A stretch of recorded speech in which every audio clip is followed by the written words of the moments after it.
The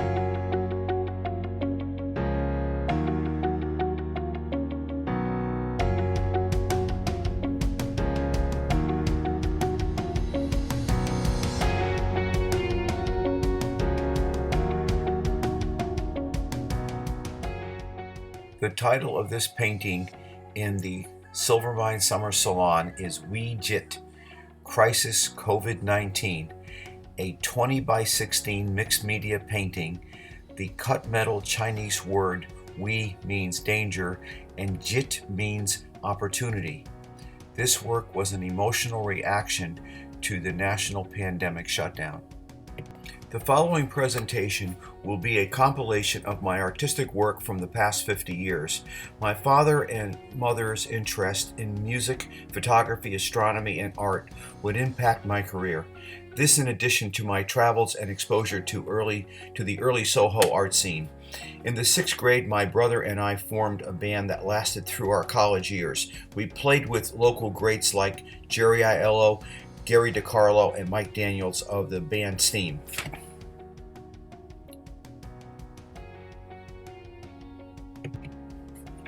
Some of my fondest memories are rooted in the family farm in Fairfield, Connecticut. My grandmother would relate romantic stories about the Amalfi coastal region. In 1969, I returned to the home of my great-grandparents. Artistic influences from Roman antiquity to the Renaissance would also have impact on my future painting style. In 1969, the Prince Street and West Broadway galleries of Soho were not merely places to showcase artist talent or an establishment for sale of artworks. They were institutions where people of uncommon vision and the love of the creative enterprise would come together and be uplifted by quality gallery owners' generous vision. Harry Nassy, Louis Mizell, Ivan Karp, and Mickey Stiles provided that vision to my art career. A positive and negative role, a Martian landscape 26 by 34 by 4 is a still video pseuograph on glass. The conceptual and electronic artistic endeavors of Nam June Paik and Joseph Beuys had fascinated me. Their influence had seminal effect on my work. Many New York artists at the time were influenced by the Fluxus Group's experimentation with television sets and TV screens. The Martian Landscape series provided a controlled electronic image on transparent canvas, glass. To paraphrase Pike, the cathode ray had indeed become the new canvas. Martian Series 3 and Space Embryo are still video serigraphic montage in acrylic on canvas. The Mars image was broadcast from the Viking 1 in 1976. This painting was the world's first direct interplanetary landscape. These paintings eventually became part of the Smithsonian's permanent collection. Rowing Elvis Series 3 was a homage painting dedicated to the singer's untimely death, 1977. The moving video images are isolated and restored to their original stills. This was accomplished via black and white posterized photographic serigraphy, first exhibited in Chelsea in the Pop, Music and Art Invitational. My next series was entitled Fragmentation, resulting from recycled work made of studio floor remnants from previous hard-edged paintings. Time-shared hobbies with my dad soon gave way to contemporary perceptions of perceived realities of landscapes and space via modern photography. Jacob's Ladder 2 allowed added artistic freedoms to explore new aerial perspectives of Earth and planets via collage. Painting with a hake brush in my Florida studio. Photography is always a source in my painting. The old normal of looking up at the universe is reversed by modern technologies. Air and space photography therefore extended knowledge of natural phenomena beyond human vision. This drawing entitled Mariner Ocean, a vertical diptych featuring silver point. The futurists were inspired by the new vantage points of aerial perspective. This work provides a synoptic viewpoint of aerial interplanetary perspective, however both intuitive and conceptual in nature. A cubiculum nocturnum, 72 by 48 inch installation, was made for a Florida patron's courtyard.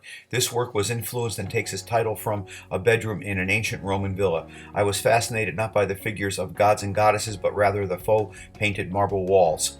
Further inspiration was provided by a visit to the Ashmolean Museum at the University of Oxford and viewing Japanese screen paintings. Dreamed a Dream is a mixed media mural.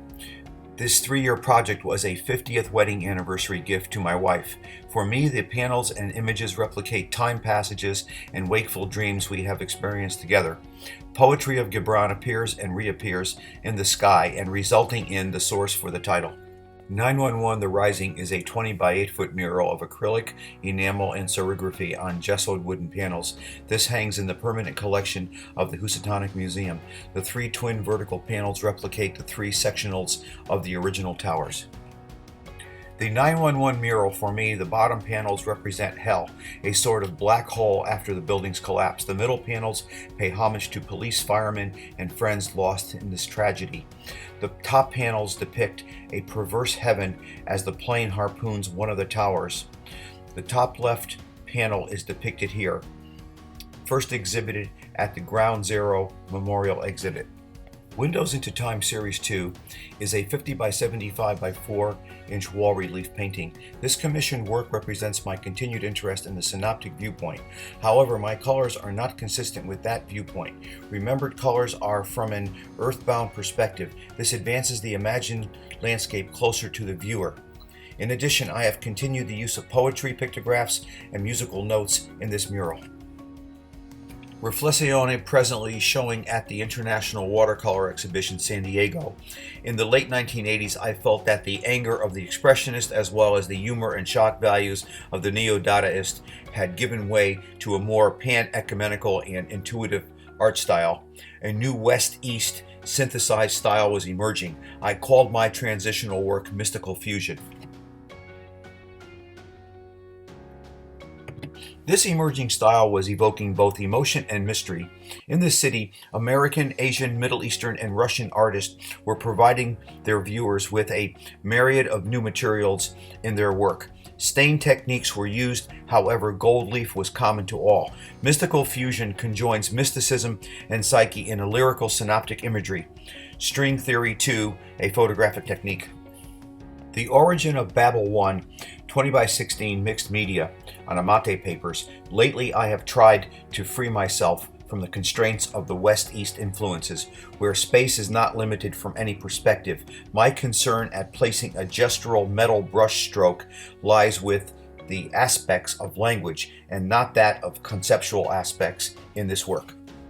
Falling Waters of Desire 1, mixed media. This painting was inspired from a series of plein air ink studies completed at Yellowstone Park. Painting for me is an unrestricted intuitive universe with expanded boundaries that combine the life spirit via brush and paint of the subject and natural elements, air, water, earth, and fire that develop and evolve into lyrical cosmic naturalism.